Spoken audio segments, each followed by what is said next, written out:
6 মাস পূর্ণ হয়ে যাওয়ার পর আজকে আমি গাজর দিয়ে খিচুড়ি রান্না করব। খিচুড়ি রান্নার জন্য আমি এখানে নিয়ে নিয়েছি গাজর কুচি করে, তারপরে আলু, তারপরে মিষ্টি কুমড়া আর পোলার চাল, তারপরে আমি দিয়ে দিয়েছি মুসুরির ডাল। ব্যাস, এখন চলেন দেখা যাক আমি কিভাবে খিচুড়ি রান্না করেছি। প্রথমে আমি এই সব কিছু ভালো করে ধুয়ে তারপরে একটি পাতিলে চুলার উপর বসিয়ে দিয়েছি। আমি একটু বেশি করে পানি দিয়েছি। তারপরে এই দেখেন 1 চামচ, ছোটো একটা চামচের 1 চামচ পরিমাণ সয়াবিন তেল দিয়ে দিয়েছি। তারপরে আমি এর ভিতরে দিয়ে দিয়েছি হালকা একটু হলুদ।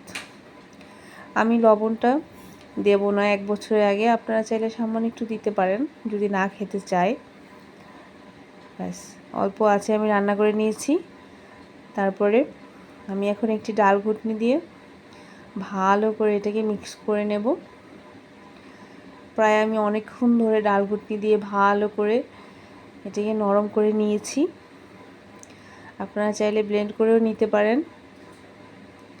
তারপর একটি গোল চামচ দিয়েও আমি ভালো করে মিক্স করে নিচ্ছিলাম। সবশেষে আমার রান্না কিন্তু শেষ হয়ে গিয়েছে। এখন আমি এটাকে নামিয়ে ফেলেছি, বাচ্চাকে খেতে দেওয়ার পালা। তো পরবর্তী ভিডিও দেখার জন্য অবশ্যই চ্যানেলটি সাবস্ক্রাইব করে রাখবেন। ধন্যবাদ।